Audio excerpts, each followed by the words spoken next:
Opa, galerinha, estamos começando o nosso primeiro episódio do nosso querido podcast, Pode Pá. Estou aqui com minha fiel companheira Maria Eduarda. Bom dia, gente. E hoje estamos trazendo uma convidada de honra.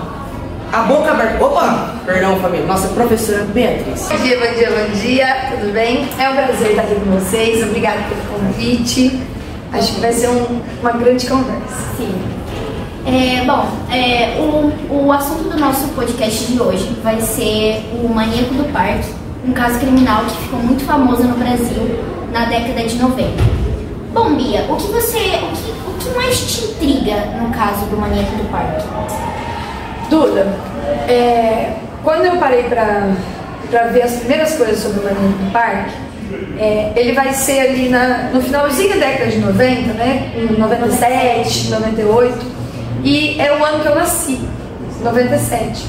E aí eu parei pra pensar, quando a gente começa a ver assim, algumas situações, o quanto um serial killer brasileiro, a gente pode considerar que ele tem a sua marca, ele tem o seu padrão, né, de vítimas, o quanto isso influenciou em outros casos. E quanto a questão do feminicídio, que ainda não existia nessa concepção, o quanto isso reflete até hoje. Que por mais que ele fez lá na década de 90, como mortes, assim como o Maníaco do Parque fez, continuam acontecendo. Sim, e o que você acha das vítimas dele? Que ele deixava uma marca, como você falou, né? A marca da mordida, que era uma coisa bem característica dos assassinatos que ele cometia. Só pra gente dar uma introdução, assim, né? Pra galera saber o Maníaco do Parque, pra quem não conhece. Tem até uma série na Netflix. Eu acho que é na Netflix. Netflix. Saiu uma série do Maníaco do Parque, muito bom com o Silvério. Era um serial killer, né, brasileiro, que nasceu em Rio Preto. E ele vai começar os crimes quando ele vai para São Paulo. Então, isso já é um ponto, que é a ida para São Paulo para expandir esse horizonte. Porque normalmente a gente sempre pensa em ir para cidade grande e tal, a gente já pensa nesses riscos, que é muito mais perigoso, é muito isso. Muita gente acha que a cidade grande é bonita e tal, mas não é sempre essa visão, né? E quando a gente para pra pensar, quando ele começa a gente pode entrar com muitos aspectos, como por exemplo, essa conquista, né? Essa ilusão. Porque assim como ele foi pra cidade grande e começou a ter os crimes, ele também ilude as vítimas dele como uma proposta de trabalho da cidade grande. Então é uma jogada inteligentíssima. Ele que era um motoboy, né, a profissão dele era motoboy, mas ele tinha uma sacada para conquistar as mulheres que era assim, uma proposta de trabalho. Então ele vai ficar conhecido como Maníaco do Parque porque é onde ele comete os crimes dele, né? E hoje em dia muitas meninas, garotas, mulheres, eles querem ser modelos, ser famosas na internet, no mundo. E ele iludia elas justamente com isso, né? Com a proposta de uma multinacional de cosméticos, falando que elas iriam ser modelos. Quando ele começa, assim, quando a polícia começa a investigar os casos dele, é literalmente nessa ordem de ser um serial, um serial killer, o que vai acontecer? Esse padrão de vítimas, ele vai seguir o mesmo. Então, estava atrelado também com o padrão estético da época. Sim. Então, ele trazia uma ideia de uma beleza padronizada, ele trazia uma concepção de como que eu vou entrosar essa mulher. Ele tinha um padrão de vítimas, né? Ele tinha um padrão de morenas, mulheres altas, morenas, com corpo, e ele se sentia muito, mulheres que ele se sentia atraído, né? E em entrevistas assim com o Maníaco do Parque, ele conta que ao ver os crimes que ele cometia, ao lembrar, ele se sentia muito excitado por isso.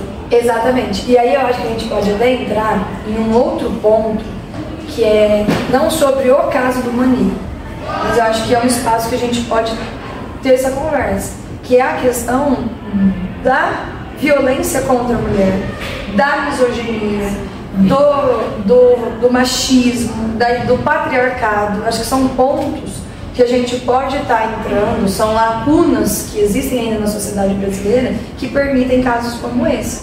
É lógico que esse não foi o primeiro e esse não vai ser o último, mas o que acontece? Se um padrão social, se a cultura do Brasil, ela permite, ela perpassa, né? E aí é uma cultura nem só brasileira, mas global, me corrigindo, entra nesses aspectos de que é inferior. Exatamente, é uma concepção de padrões sociais, padrões hierárquicos, né? É o famoso sexismo, que a gente vai colocar uma dominância, né, um gênero dominante e um gênero inferior. Então entra todo nesse domínio do homem com a mulher, que a gente vai entrar inclusive em um ponto mais profundo ainda, que é a cultura do estupro. Sim. O quanto o estupro ele vai para além de um ato sexual. Então é um debate muito delicado, que é a questão da castração química. É uma violência, é tipo um trauma muito grande para uma mulher, eu acredito, principalmente as que sobreviveram nesse caso, porque ele cometia o estupro e ele amarrava elas depois, né? Então eu acho que as que sobreviveram fica uma marca pro resto da vida, um pensamento de sujeira mesmo. Exato, trauma de se sentir suja, né? Nossa, literalmente violaram todos os meus direitos. Então, assim, quando a gente pensa no maníaco, eu pelo menos trago isso assim, pro meu pensamento, que por mais que seja um caso que chocou o Brasil todo, ele ainda não chocou quanto deveria ter chocado. Não. Porque hoje o pessoal lembra como maníaco do parque, nossa, aí ele cometia exatamente assassino de mulheres, mas a gente desconsidera todas as atrocidades, os estupros, a violência, a forma de dominação. Ele humilhava elas, né? Ele humilhava, ele espancava antes do estupro. E o prazer tá aí. E a própria dignidade também das mulheres. Tudo. O prazer tá aí. Então, quando a gente pensa com o maníaco do parque, surgiu muito a questão de castração química. Foi um dos primeiros casos que explodiu a ideia de castração química no Brasil. E quando a gente entra nesse debate, pelo menos ao meu ver, é uma questão muito mais cultural, estrutural, do que uma questão que seria solucionada com uma castração. Porque a gente já entendeu que estupro não é só com genitais, não é só com uma questão de órgãos, né? Então vamos pensar, até comparando assim a cultura do estupro, aconteceu agora, há uns 15 dias, a torcida do esporte, não lembro quem foi, esporte, eu não vou lembrar, mas eu lembro que teve esse caso, que foi briga de torcidas e estupraram o líder de uma torcida rival à luz do dia. E aí a gente para pensar, nossa, mas como que foi isso? Se a gente para analisar a situação, eu não precisei de órgão genital nenhum para fazer esse estupro. Eu utilizei qualquer outro material. Então, não é uma questão sexual, é uma questão de dominação.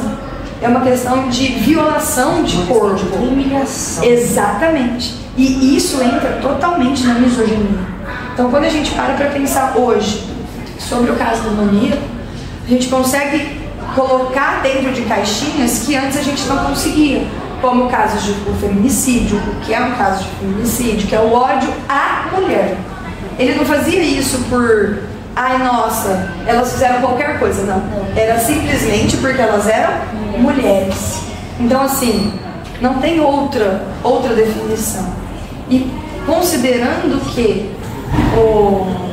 ele tinha voltando na prática dele, a coisa de o patinar, né? Aquela coisa de ser o diferente, que patina no parque para conseguir as vítimas. Então ele era tido como o bom moço.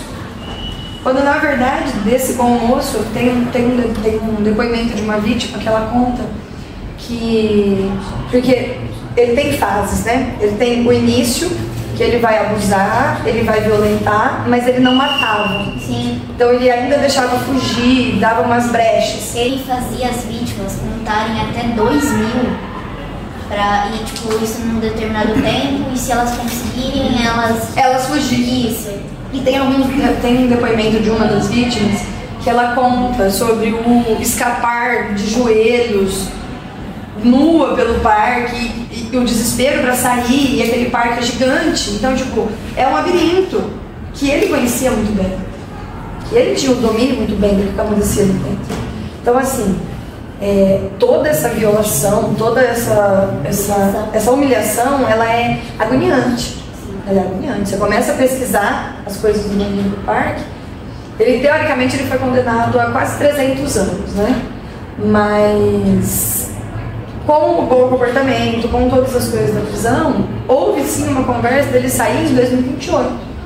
Em entrevistas, ele fala plenamente que ele tem a capacidade de sair, que ele consegue conviver em sociedade hoje em dia. Isso pra mim é o mais absurdo. Ele teve uma reabilitação. Eu acho que pra todos isso é um absurdo. Ele fez a reabilitação. Isso é tenebroso pensar isso, porque pensa assim, ó, tudo bem, ele fez tudo isso lá na década de 90, hoje a gente tem muito mais divulgação, hoje a gente tem muito mais contatos, mas a gente vê até hoje um monte de golpes que tem.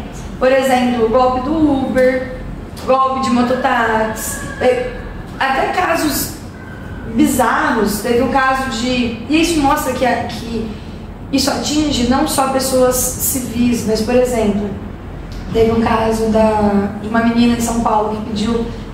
Estava muito de noite já, muito tarde da noite, e ela pediu carona para uma viatura que estava passando. Essa menina foi estuprada. Aí quando a gente para pra pensar, eu sou mulher, cara, eu vou confiar em quem? Se nem na própria polícia que era pra trás. Então, pera, eu não posso confiar. Eu não posso confiar no bandido, eu não posso confiar. Então, é uma questão de sexismo. É uma questão de machismo. Ai, nossa, mas estamos todos em construção. Sim, estamos. É lógico que nós mulheres também também reproduzimos as questões machistas, e os homens também sofrem com o machismo. Essa lógica de que o homem é o provedor, de que o homem é o durão, o que não pode chorar, o que não faz isso, não faz aquilo, é uma lógica completamente machista. Tanto que boa parte do que o maníaco do parque fala nas entrevistas dele são sobre os abusos que ele sofreu na infância, que são frutos do machismo. Então é um ciclo vicioso, que nesse ciclo vicioso, quem continua sofrendo diariamente? Todo mundo. Então, ou a gente debate sobre isso, ou a gente vai continuar reproduzindo um looping eterno. Em vez de a gente estar evoluindo, a gente se adaptando, a gente está regredindo. Essa é a palavra certa. A gente está regredindo. E é uma ideia muito de falar sobre isso, traz uma ideia muito de... como eu posso dizer? De mimimi, que é como eles colocam, né, sobre isso, que falar sobre isso é uma coisa ultrapassada, brega de se dizer, entendeu? E pra mim não faz o menor sentido. É pra quem, né? É brega pra quem? Será que pra quem sofre é brega? Será que pra quem apanha é brega? Aqui mesmo, teve uma professora essa semana, a casa dela foi queimada pelo ex-marido, simplesmente porque ela quis largar. Pra ela não vai ser brega. É brega? Não, exatamente. Essa que é a concepção, a gente tá olhando pro lado de quem? Entende? E eu acho que é muito isso, então o machismo ele é presente muito nisso, porque falar sobre isso é tipo, homens que cometem esse tipo de crime, que isso é um crime, não querem que as mulheres falem sobre isso. Porque isso vai colocar eles numa posição de errados. E eles não querem ser errados. Porque na cabeça deles isso tá correto, entendeu? Aqui na escola, a gente está iniciando um projeto, não só aqui na escola, mas na rede SESI, em geral. Teve o lançamento do projeto e agora ele vai entrar em prática a partir da semana que vem, que é são juventudes contra a misoginia, que é literalmente esse ódio à mulher. E por que a Rede SESI abordou esse tema? Pelo sentido que aqui a gente está em formação. Então, se a gente conseguir mudar minimamente, desde pequenininho... Como na sociedade a gente é conhecido como o futuro da nação. Né? Exato. Se a gente quer começar a mudar desde o começo, no futuro a gente já pode estar tendo uma mudança nessa tradição, né? Nessa cultura dessa violência. Então, o projeto ainda é um projeto muito novo, mas é um projeto muito interessante e muito divertido pensar que as indústrias podem começar a olhar para esse lado. Porque a gente sabe que o preconceito dentro da indústria contra a mulher também é gigantesco. O chão de fábrica, então a questão salarial, é todo um reflexo, assim como o próprio maníaco do parque. Então, são crimes que vão acontecendo e que vão menosprezando cada vez mais o debate sobre a misoginia, o debate sobre a violência contra a mulher, o debate sobre o sexismo. Então, é um projeto que, ao meu ver, eu estou, inclusive, com o cordãozinho do projeto, que é a nova linha, assim, de se pensar da Rede SESI, que é esse ocupar espaços, esse ter visões diferentes. E é uma cultura, né, pessoal? A gente não está falando que vai acabar o serial killer? Lógico que não. Isso é uma questão também psíquica, né? Assim, tanto que até ele fala que ele que não foi ele. Não foi ele. Tinha uma coisa dentro dele. Essa coisa pode ter muitos nomes, mas uma delas pode ser a cultura do estupro, a misoginia e tudo mais. Então é um dos casos mais impactantes, assim, que eu acho que tem de serial killer no Brasil. Tanto não é só no Brasil também, isso pode ter impactado também no mundo também. Sim. Eu acho que é uma coisa que, tipo assim, não tinha muita rede social e internet na época, só que passava em televisão, entendeu? E era uma coisa que todo mundo parava pra assistir e ficava chocado, porque é normal você pensar nisso, mas ver isso acontecendo é uma coisa muito maior, é um pensamento de tipo, meu Deus, realmente está acontecendo isso, sabe? Traumatizante. Isso, traumatizante. E eu acho que traumatizou milhares de mulheres. Sim. Mesmo que não tenha sofrido, as pessoas só se tiver visto na televisão ou na internet sobre isso, mesmo assim já deve ter traumatizado. Porque imagina, aconteceu com outro, mas e se tivesse acontecido comigo? Sim. E em uma entrevista até perguntam para ele o que ele faria se caso acontecesse com a filha dele. E aí ele fala da seguinte forma: com o pensamento que eu tenho hoje em dia, eu acho que eu perdoaria, só que como ser humano eu não saberia o que fazer, entende? Então é uma coisa muito, tipo, até pra ele eu acho que é uma coisa muito tipo, tá, eu fiz isso, só que é uma coisa muito além, entende? Da mentalidade. E eu acho que ele traz isso como uma coisa pra ele, tipo, dentro dele, mas eu acredito que ele fez sim o que ele quis. Sim. Ele foi construído com essa ideia, né?